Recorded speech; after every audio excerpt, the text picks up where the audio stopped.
Hey everyone, before we get into this episode, I want to let you know about my free guidebook called Music Production Essentials. It's a brief rundown of my top 24 takeaways that I've learned over the course of interviewing so many audio professionals for this podcast. So just go to secretsonics.co and you'll see the image. It's a totally free download and I hope it helps you with your productions.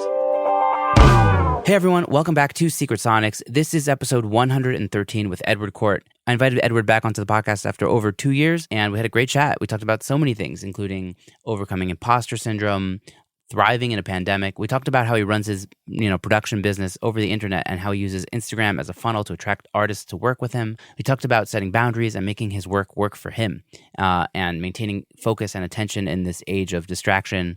We go deep on his approach to mixing inside of Ableton, how he does parallel processing inside of it as well. So tons of great takeaways in this episode. I think you're going to love it. So with all that to say, here's my conversation once again with Eduard Kort here on Secret Sonics. You're listening to Secret Sonics, a podcast exploring the creative side of music production. Join us weekly for honest conversations with real-world music producers and audio professionals.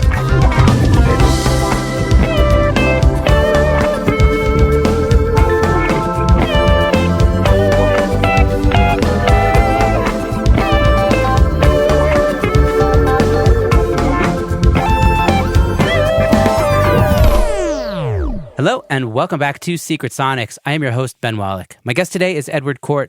Eduard is a music producer and mixing engineer based in Berlin, Germany, who tries to produce timeless music for other artists such as Kashmir, and who has releases on labels such as Spin and Hexagon. Eduard Kort was actually one of my first guests on the show. I believe it was episode 5, but I hope I'm not getting that wrong. I'll have to look it up afterwards, and I'll post a link to the original episode. And it's just been like over 2 years, and I thought it'd be nice to have him back on. And there's been a couple subjects on the show that I thought he would be a good guy to talk to about as well. So I'm interested in talking to him about those things. But yeah, I think at the very least, the casual catch-up is granted. So with all that to say, welcome back to Secret Sonics, Eduard. Wow, 2 years. Actually. Legit, yeah. Like 2 freaking years. That's like amazing. Insane. Yeah, I don't even want to listen to that episode, the one from 2 years ago, because I would turn it off in 10 seconds probably. Right, yeah. So, yeah, speaking of which, we were just, obviously schmoozing for like 25 minutes before this. I decided to actually hit record because I'm such a noob. And we were talking about reinventing yourself. And so I'd actually asked you about your podcast because you have a podcast called The Damn Good Podcast, and you haven't released anything in about a year. And you were talking about, kind of just finding yourself again. Maybe you can kind of drop some of that information on the podcast. Right. So what we're talking about is I don't have as many episodes on the podcast. I have about 30 episodes, but the guests I had on the episodes, they were pretty impressive. Like I had pretty big guests on, at least for the music scene. I had Kashmir on, who I released with. I had 22 Bullets on. I had Petlock on. I had the CEO of Acoustic on, Sonarworks, and so on. I forgot half of the guests. La Felix, super great guy. Me being a newbie in a podcast scene, at least, I got all these guests and so many opportunities. So what I was thinking is, after I was done with the second season, I kind of fell into this hole, not a hole, but just a little hole over the winter. Where I was like, because you're oblivious, if you're a newbie, you're pretty much oblivious to how deep are you in? Like, how's your relationship to these people? They're like, yo, I don't give a fuck. I'm a newbie. Like, I'm oblivious to my skill set. I'm oblivious to everything. You're just bold. You just go full on into this. And I got all these guests on. I got so many opportunities. But once that was over, I was like recapitulating everything in my head and rethinking. I'm like, oh, like who the fuck am I even to have these guests on and talk to them? And I was feeling like I'm not on that level. Like the newbie boldness wore off. And I'm like, oh, who am I to talk to these people? And I got into this whole phase where I was rethinking my whole brand, like who am I even? Is my content, whatever, like me even worth? Like people call me the funk lord. Like, am I really the funk lord? Like, is that even allowed? Like, can I even call myself? Like, how dumb is that? Afterwards, I was like, yeah, fuck yeah, I'm the funk lord. That's okay, and like I'll get even better people on. Like while I was in this whole phase, that was difficult to.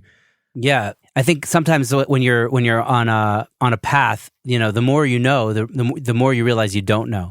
So when you're at the beginning, you really do think you know everything. Yeah. And as you kind of move along your journey, you kind of realize what you're missing in terms of your knowledge set, your skill set. And honestly, I love that. Like, I guess that's when that. imposter syndrome can. Yeah, I love that. I wish it was never I wish it would never end, because that feeling where like I don't give a fuck about what everyone thinks. I'm just doing it, and I'm having success, and it's fun. You feel like the excitement. It's always fun. You gain momentum. You're like having opportunities coming in left and right.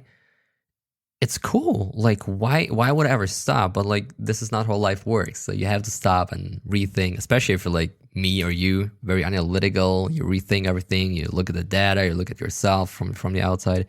That's difficult. But honestly, I liked it, and I'm missing the feeling sometimes of being like super bold. Not bold with an A. That's that's me as well. Yeah, bold. But bold, like like super like brash and like ignorant to like failure. That's what I mean. And this is how business works as well. This is how I build all of this as well. Like my online brand and the business and the clients is like by just doing it, being oblivious to you could fail, or like, oh, who am I to talk to these people? You need that in business. Yeah, it's a hard thing to tread, because if you want to grow, you need to be very self-aware, and you need to be aware of your failings and what you need to work on.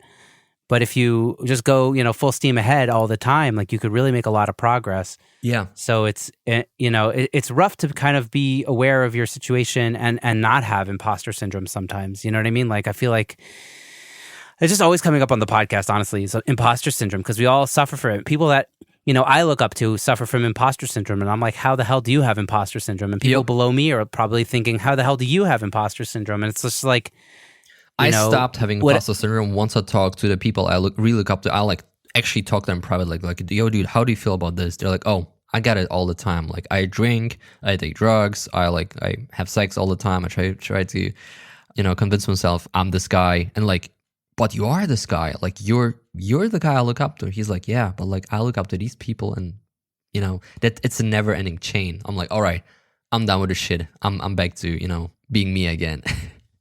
Back to the real Edward. Yes. Full steam ahead. Funklord ahoy. So speaking of which, so like obviously 2 years, a shit ton has happened in those 2 years, including a pandemic. Before the pandemic, I visited your the country you were born in, Kazakhstan. Hell yeah. Which was really awesome. But what have been some changes over in your life or in your business, in your music? Right. Well, business for sure. I survived. That's for once. I survived the pandemic. I probably could say I thrived, even because I made a profit, even if it's not like huge, but it's still a profit compared to what was before. Got a bunch of releases on different labels, got a bunch of co-productions that you probably heard somewhere on the radio that I can't talk about directly because, that's how it worked, and I was dumb not to get my name on there, regardless. But I'm convinced that the most important thing is probably me getting married January this year, in full lockdown, by the way. So it was like super formal, get your signature here, and then like, having a glass of vodka, of course, with your relatives. But that is it. No big celebration as of yet. Maybe we'll get it in next year. But that has been the biggest change for now. Amazing. Can you touch a little bit about how you think you were maybe able to not only survive but thrive during the pandemic, when for a lot of us things were kind of for me personally, my business was super famine and feast. Like it's always a little bit famine and feast, but during the pandemic, it was like to the max. Like I couldn't take 2 seconds to think, or I literally had nothing happening. Right. And then as soon as those kind of restrictions were lifted, business kind of went back a little bit, or even a lot of it. But how are you able? But it was a tough year. So like, how were you able to? Yeah. Make it through? It's multiple things. I don't think it's like one big thing that changed it. So I had to tackle it on from multiple ends. I feel like the most important thing is stop being vanilla about your marketing and take it serious and look at the data and actually put in the work. Because for a lot of us, like freelancers and even musicians, whatever, we actually know what to do, but we don't do it just because of A, B, C, D, whatever. And we also have these vague goals and vague like things like, oh, I need to release content, I need to do this, but like why and how does it, lead you from point A to point B? For me, it was, hey, I don't have enough money. Like I just need money, and that's the first thing. And I'm not saying I have this handled by now. Like I'm not by far not making the amount of money I would like to do. Not, there's difference between need and like to. So for need, it's enough. Like just to survive and have my shit handled. And my wife doesn't work as well, so I'm taking care of her for now. As far as the need goes, they're covered. But as far as I want and like for the future, I want to expand, I want to do this, I want a bigger crib, blah, blah, blah, all the shit. I don't have that yet, which is okay. But being serious about that and actually cutting out the bullshit, stop lying to yourself, and actually looking at the data, I'm like, what value am I bringing to the table? Like A, B, C, D, what is the actual value? What kind of change does it make in the person's life as far as my clientele goes? And then also making it apparent to them, like they need it. Like, why do they need it? Why do they need me to fix their shit? Like, what pain does it soothe? And this is what marketing is all about, right? Like, it's your client audience has a pain, and you got a solution. You got the medicine for the pain to kind of cure it. And just writing it down, being even more serious about that, and actually have steps like, hey, funnels. Like, this is something people in marketing knew about for like 20 years or 30 years. Why is my funnel weak? Like, where is my funnel leaky? Where does it leak? I'm like, all right, top funnel content, my introduction content on Instagram, it's great. I got like this stuff happening for me. People discover me. The discovery is done. What's for middle funnel? Like, what else? How can I lead my prospect down the funnel and show them that my service is the best? So that's what I was getting into after I burned out a little bit. I overworked myself last year, and then I got into this whole imposter syndrome thing. Like, I'm a nobody, I'm not worth shit. But then I was, having conversations with my shrink. Shout out to my psychotherapist, and like with other people who know me a little bit better than myself from the outside, and they put him into the right direction. And then looking at the data and just running it down and kind of plug the leaky funnel and see where they fall off. On a practical side, email marketing, like emails, that shit works. I knew before that it works, and people that I look up to marketing wise, like Graham Cochran, for example, he worked with email only. It works because selling on the front end doesn't work all the time unless you're some big influencer, whoever. Like Charlie Puth sold his masterclass front end. That worked for him. Front end, I mean, like just making a post about it, like, hey, buy my masterclass, because he's fucking Charlie Puth. Right. He has like the sure, the millions of followers. Exactly. And people know him for he got a track record, gold, platinum records, whatever. So unless you have that, don't do it. So selling on the back end through email and just, funnel, give people value, solve their problems, give them a little bit more information, invite them to, on a private call, talk to them, give them a solution if you're the right guy. If not, you refer them to someone else. This shit works. Wow, I love it. This shit works. Grant Cochran's actually a genius, and people should go check out his podcast if you're interested in like freelance business. And I wanted to ask you, like, specifically, what do you think is the pain that you are soothing with your how are you solving people's problems?